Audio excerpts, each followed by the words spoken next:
doesn't matter if you're technical or not, people just want the tech at the end of the day.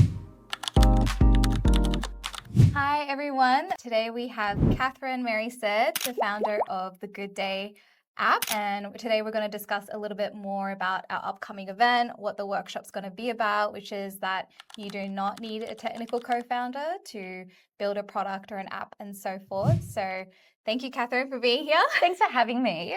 Hi, everyone. Tell me a little bit more about your background, Catherine, because obviously you come from a non-technical background and you were studying something else beforehand, and like how did it came to be essentially where you are now? Oh gosh, great question. So for context, I studied a Bachelor's of Global and International Studies, majoring in Government and International Relations with a minor in International Business at the University of Sydney. Yeah. I graduated in 2020, and for me, I really feel passionate about making people's lives better. I've always said I want to make positive, transformative change in the world. And so for me, I thought, okay, logically, to do that would be through like a policy lens. If I can change legislation to support people, then I'm helping making people's lives better. And so I was like, cool, I'm going to be a public servant. I'm so happy with that.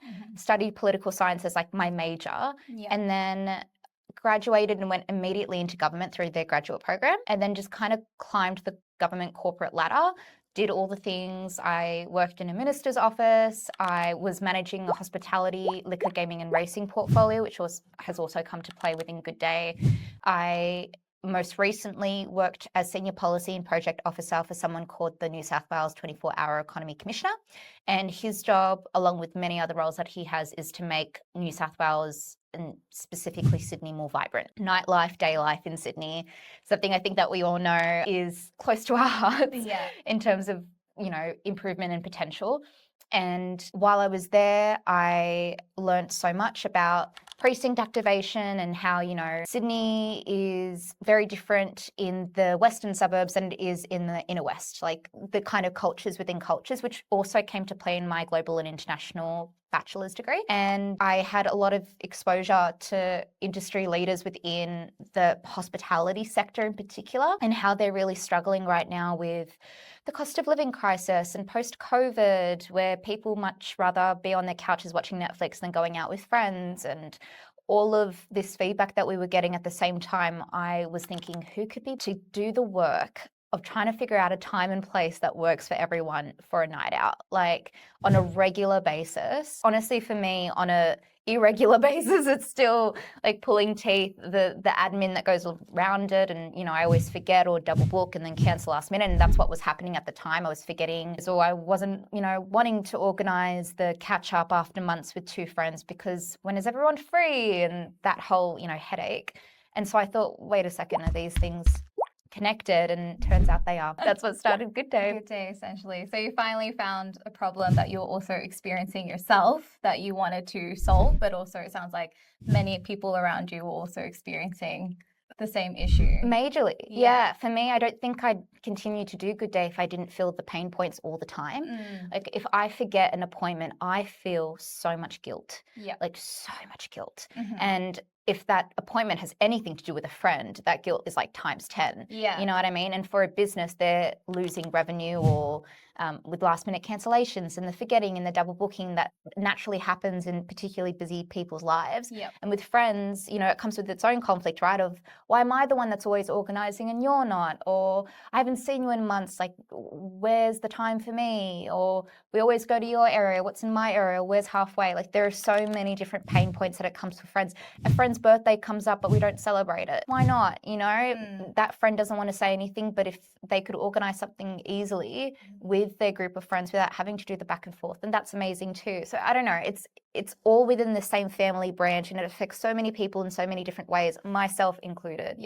So it sounds very like, you're addressing problems within relationships itself, organization, time management, and so forth. I feel that way myself with friends. Like it's very hard to book them in advance, especially everyone lives a very busy life. So finding one space to do that and coordinate is super helpful. So I'm really excited to see the app launch and finally come out. But I guess going from that basis, you've also won some awards for the app itself. So I'd love to hear a little bit more about that experience and how that came to be. Oh gosh, I think for me, I am a high achiever just like as a personality. So I've achieved quite a lot of awards, like from a very young age. My parents really pushed me for academia and the awards. They love a good award, as do I. We love a win. But I think that's why it happened with Gooday. I already had that kind of the need for the wins, and Gooday is completely bootstrapped, meaning that we haven't received any formal funding yet through investors. And so the good news is that that means that our company is still 100% to myself and my husband, who's also a stakeholder within Gooday. We haven't given out any pieces yet, but at the same time, it means, how do we build with no money? And so all of the competitions that we've won, including Best AI Pitch in Australia 2025, including the Genesis competition out of the University of Sydney, like so many different credits. Credits alone, we've gotten over 300,000. Oh, wow. And actual money that is equity free, meaning they don't take a piece of the company, 50,000 across all these different competitions, a lot of them AI, which is crazy to me because as we will come to, I'm non-technical and I was going against a lot of technical people for these comps. And I guess going into that, how did that feel coming from a non-technical background, and like how did you navigate it, and what is the key barriers that you were experiencing yourself? Gosh, so many things I want to help women within the workshop. I think that a lot of it does come to mindset, and I think a key kind of secret within the startup ecosystem is a lot of it has to do with storyline. Like if you've got a good story and if you have a really big vision for your product, whether or not you're technical, if the pain points relate to as many people as possible and you're kind of offering up this utopia to solve all of these problems for people that cause those deep pain points, then it doesn't matter if you're technical or not, people just want the tech at the end of the day, In terms of helping women with that, gosh, I'm sure we'll unpack that in a lot more detail. The workshop though, I think for me, I've had to go from 0 to 100 learning how to create and build a tech product with absolutely no technical skills. In my history, I worked at a Telstra store, or I worked for Bose during uni, but I didn't build the actual tech there. I just was literate in basic tech. So if I can do it, really anyone can do it. But what I've had to do is do all the competitions to test out the resources and see what stick. And there've been some wins and there've also been some failures, and I just want to share the wins so we don't have to go through the failures like I did. Yeah, and I think one thing you're mentioning is that going back to the narrative that women have been saying you need a male technical co-founder a lot of the time. Like, obviously, we're not trying to diss any technical female people, but in saying that, there is that key narrative you're saying, and even when it comes to VC investments, there is that unconscious bias of it, and that sounded like an incredibly frustrating pain point. So I would like to hear a bit more about that. Yeah. You know what I'm reminded of when you say that? Have you seen the movie Ratatouille? Yes. Okay, so you know how like Gustav, I think that's his name, the big chef who runs the restaurant and, leaves behind his legacies, anyone can cook, whether or not you're technical. Obviously trained technical people, amazing, I support and I'm in awe of what you do. But anyone could cook. Anyone can build a tech product. Even the people who wouldn't renown themselves as technical can too. I'm proof of it, that it's possible. In terms of the attitude in the ecosystem towards non-technical founders, male and female, but being female within the ecosystem certainly just transparently doesn't help. It's a big mental barrier. It really, really is. And there's not much you can do to change another person's mind. I've come to learn. I've tried. Component to a lot of failed startups, the founding team just don't mesh together. And if Gooday fails, that won't be the reason on my watch, not at all. Yeah, so it sounds like you kind of obviously overcame those barriers, but also it seems like you felt very invisible at times, like you were saying, talking to a brick wall. And I think for women, they just want to feel seen and heard a lot of the time in this space. As a person and not even as a woman. Just as a human being. Just a human being. The biggest backhanded compliment I get a lot is you're smarter than you look. To which I think, what did I look like? Like, what, why? What gave it away, So I think that kind of, again, it could be unconscious attitude towards women versus men is very different, And for example, there's an incredible female founder, I'm forgetting her name and I feel bad, but she just raised for a robotic company. She's based in Melbourne. Grace? Is that Grace? Do you know Grace? Yeah, I went to one of the conferences from Vogue a couple of years ago and she was there and I just found it so moving. I think she's amazing. I'm a fan, Grace. She did an article after she raised very recently and she raised a few $1 million for, I think it's Andromeda Robotics. Sorry if I'm butchering it, but she said something along the lines of, like, I don't even think investors really know that they've got unconscious bias, but I've had to create all of these proof points, whereas a guy could have just written the idea on a napkin, it would be considered at the same quality. And I think she nailed it with that. It's not that you won't be heard, it's that you have to do a lot more to be taken as serious as something that of lesser perhaps quality or development progress at that point. So then you learn very quickly, like me, that you just stop caring about what other people think you can or cannot do, and you just do it anyways, and then they'll catch up when they're ready. Yeah. And I think that goes back to a really key point of the last event we had, which was the fashion tech event. We had one of the founders say a lot of the time VCs don't even realize they have that unconscious bias, and they ask more preventative than promotional questions towards women, which is really interesting to hear that. I remember I had a meeting with an investor, we had coffee, and he was doing that a lot. He was asking a lot of preventative questions, and I was like, I think what you mean to say is this, and Gooday is a marketplace product, and he also had a marketplace, and he would be like, well, how are you going to do it? How are you going to win this market this way? I said, the exact same way that you did. Like, you know what I mean? It's interesting to kind of try and clock it in the moment in a very kind way, because again, it's unconscious. I don't think that it's purposeful, which is, I guess, also harder to sometimes clock and be like, did you mean to ask a preventative question? Let's revisit that, okay? Okay. So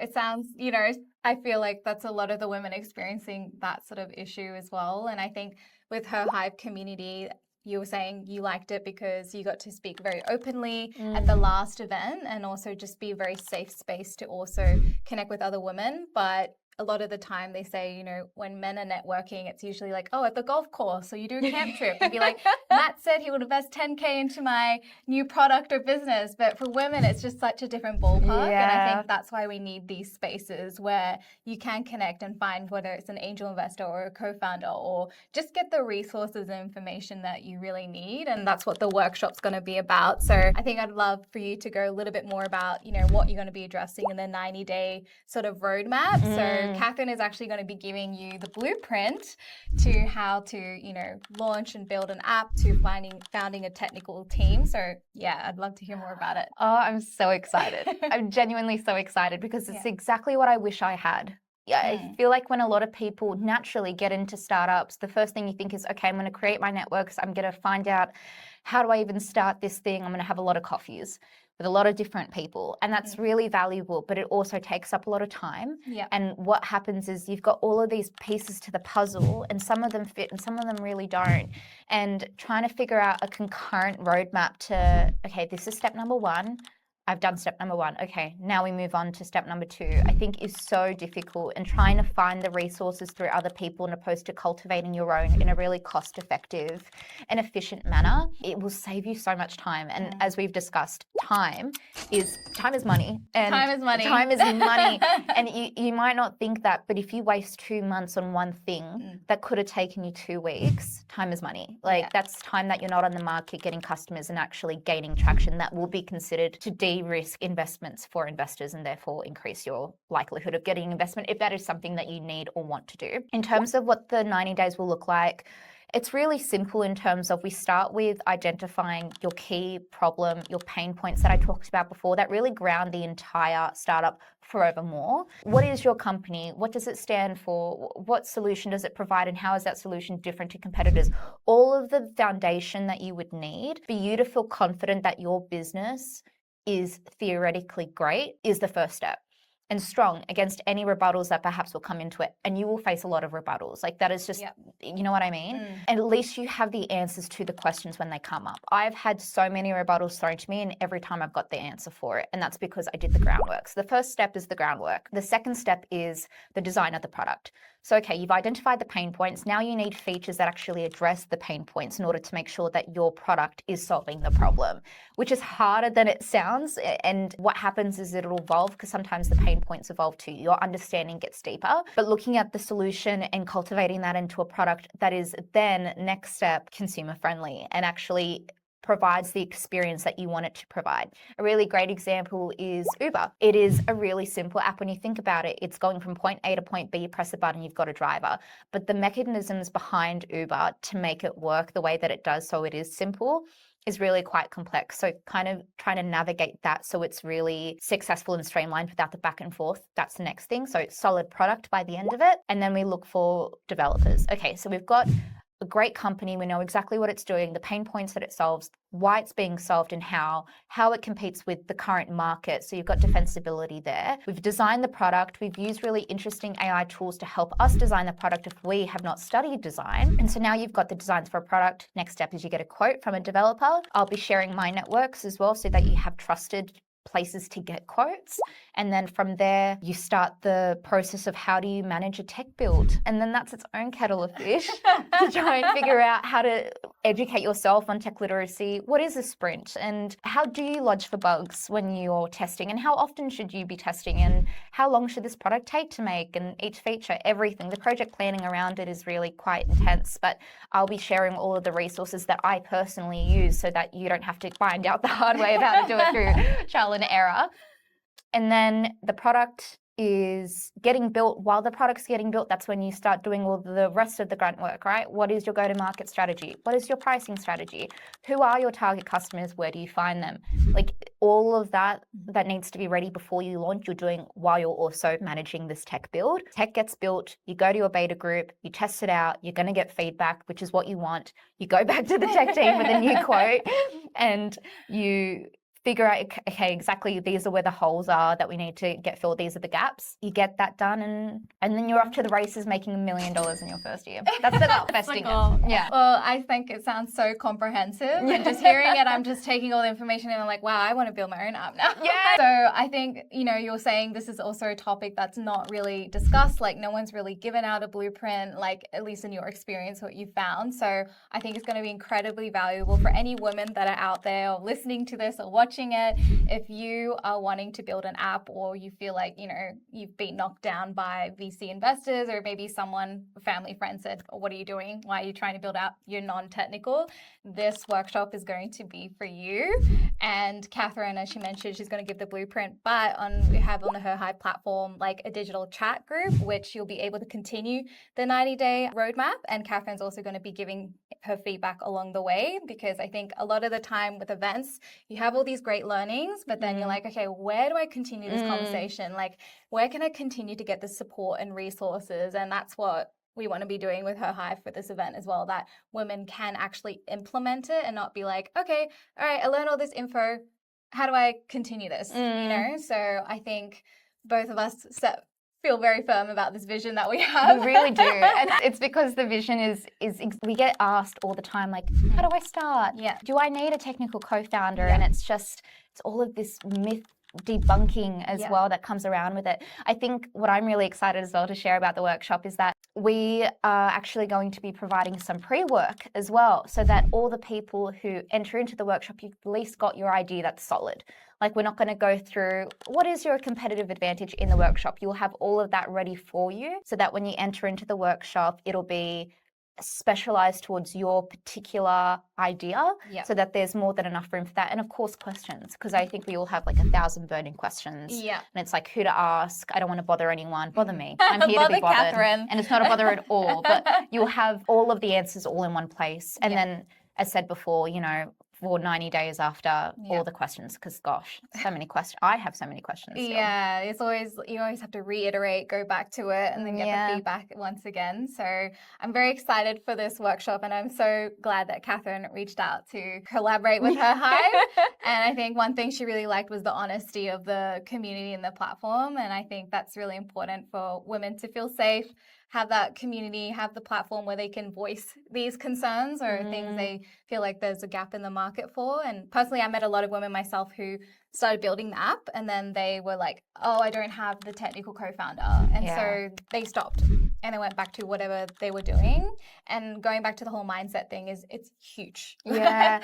It's a huge component a lot of the time. So Catherine's also going to be talking a bit more about that. But is there anything else you want to share about, about the workshop or, you know, the controversy and things like that? Oh gosh, so much, so much. I have 1,000 stories. I think what's great to note as well is Amazon AWS is sponsoring this workshop and it is on their turf, which is pretty cool as well. So, and I know that AWS is really quite supportive of females in tech, and that'll be really exciting to kind of be in their space and to, I don't know, the whole setting of all these women coming together and kind of breaking into STEM, which is an initiative that's been happening for so long. And a long time. Like I remember being in school and primary school, they were coming and trying to talk to us about STEM and me thinking, what is that? But I think that while the education is really centered to younger women, which I understand systemically, they grow up, they enter into STEM, which has been happening definitely.